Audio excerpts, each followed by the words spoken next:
You guys, how are you doing today? A very impressive auto show. Once again, seeing some of the best that's come out of Detroit this year, and some prospects of what we're going to see in the future. As most of you know, I just had the chance to speak at the Detroit Economic Club. Spoke about the challenges that face the automotive industry, and the fact that rather than throwing lifesavers to the industry, Washington has been throwing anvils to the industry. I'd like to see more flexibility and more collaboration with the auto industry as we plan our CAFE requirements. I'd like to see more help in research and in science as it relates to new means of energy efficient propulsion. You have a fuel cell behind us. Is that the way of the future? That's something I'd like to see develop and among all the other options that we have, and see our nation participating in basic science and hopefully spinning out product ideas that can be used by those enterprises that build vehicles here in the U.S. I'm convinced that the future of this industry is bright. It's gone through some tough times, but the idea that somehow the American automobile industry is in trouble or declining is simply wrong. This is an industry which can grow. The transition that you're seeing in the industry as it moves into new forms of propulsion, new forms of energy, suggests to me that you're going to see new opportunities, and that this industry can in fact lead the world. And I intend, if I'm president of the United States, to work with the industry to help these companies have a bright future, to make sure that we don't lose jobs, and in fact to bring jobs back to Michigan, back to the auto sector, and back to other sectors in this country. There's no reason why America has to say goodbye to manufacturing or good jobs. With that, happy to take questions you may have. Governor, what do you think about Mike Huckabee giving sermons on the campaign trail? He's basically hitting on elements of the stump speech in churches. Is that crossing a line? You know, I'm going to let others take a look at what he's been saying. I haven't been attending his church. I went to my own last weekend, and I've got enough to do to go to church to worship and then to get out with my campaign pitch. So I'll keep to that plan. Governor, since we're here at the auto show, just curious what cars you have in your garage, what cars your family drive? Let's see. I hope I'm accurate on this. I drive a Mustang, which is about 3 years old. It was the first of the new model Mustang. I can't remember which year that was. My wife drives a Cadillac SRX, the station wagon type vehicle. We have a Chevy Silverado pickup truck. It's a diesel. And then I have what my sons gave me for my 60th birthday, a 1962 Rambler. Those are the cars that I have. From time to time, we've owned other cars. My first car was a AMC Javelin, and that I got used. We've owned a Ford Torino. I've had a foreign car or two in the mix over the years. I must admit, I prefer American-made cars for a lot of reasons. Governor, talking a lot about how the CAFE standards are akin to an anvil. In 2005, when you were governor, you imposed some new auto emissions standards. These were considered among the toughest in the nation. They were the California emission standards. And the auto industry was opposed standards on energy. So that We lined up with California and followed California's emission standards, and felt that was the right thing to do for Massachusetts. Governor, what does the second place finish mean here tomorrow? Second place finish would mean I hadn't come in first, and that's not what I want. I'm planning on coming in first in Michigan. There have been 3 contests. I got 1 gold and 2 silvers. Someone said the other day that the pathway to the nomination may be paved with silver, but I'd still rather get gold here in Michigan. I have to tell you that. Governor, what would you like Washington and car companies to do right now in the short term to help secure those jobs of the people that still have them and those that have recently lost their jobs?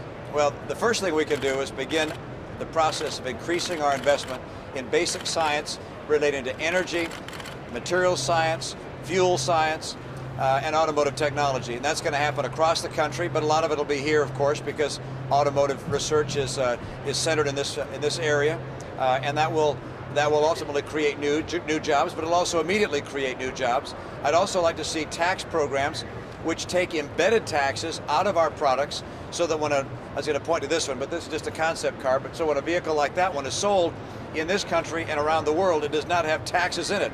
The foreign cars do not have taxes in them. It puts our cars at a disadvantage. That I'd like to change right away. I'd like to see us deal with our healthcare cost. American healthcare costs are out of line with the rest of the world. As you know, in Massachusetts, we work to get health insurance for all of our citizens and to put ourselves on a track to finally reform healthcare generally. That'll make a difference for this industry. There's an effort, I think, that has to be undertaken as well to look at the impact of the legacy costs on U.S. automotive manufacture, as well as the CAFE requirements, the liability costs, healthcare costs, and so forth, and understand what we have to do to make sure this industry stays competitive. That's something I'll undertake in my first 100 days as president, if I'm fortunate enough to be elected. Governor, if you're still running the capital, what about the auto industry? Attractive as it is. How would your investments in the auto industry help us? Well, it's been a long time since I was in the investment business. I guess 1998, 99 was the last time I was there, and I wouldn't begin to try and tell an investor in the private world where to make investments in the auto industry, but I did see that the folks at Cerebus made a big investment. They acquired Chrysler. They believe that the future of this industry can be bright. That's why they made that investment. Those guys are bright guys. You see people continuing to make investments in this sector. I do not believe that the transportation sector of our economy has to be ceded to other nations. I think we can continue to lead the world as we did some time ago. You're seeing new developments, new designs, new technologies, which have great promise. And I'd like to see our federal government act as a partner in this effort, not as someone writing a check for a bailout, but as someone who's willing to make investments of a tax reform nature, as well as other possible sources of help to strengthen this industry. Governor.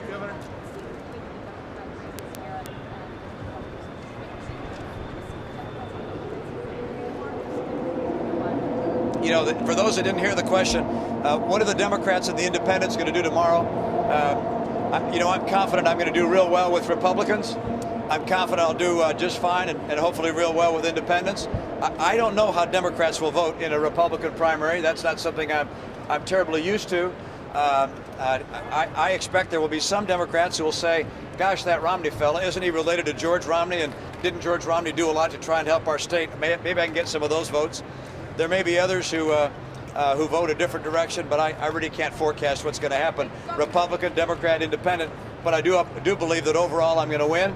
And one thing's for sure, I'm not going to stop at the end of Michigan. Win or lose, I'm going on to South Carolina and Nevada and all the way through February 5th and hopefully beyond. Last question. On several occasions in recent days, you've talked about how you don't think the Republican Party is ready to nominate a John McCain or Mike Huckabee.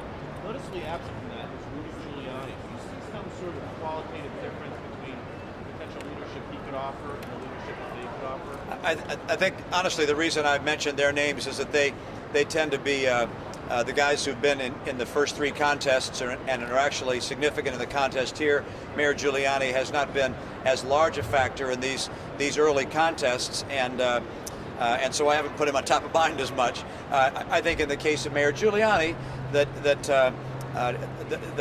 the Republican Party will seek somebody who is attempting to reach all three branches of conservatism: social conservatives, economic conservatives, and foreign policy conservatives. And I think that his positions represent more of a challenge there than others of us who are fighting for this nomination. Great, thank you, Governor. Thanks, guys. Thank you.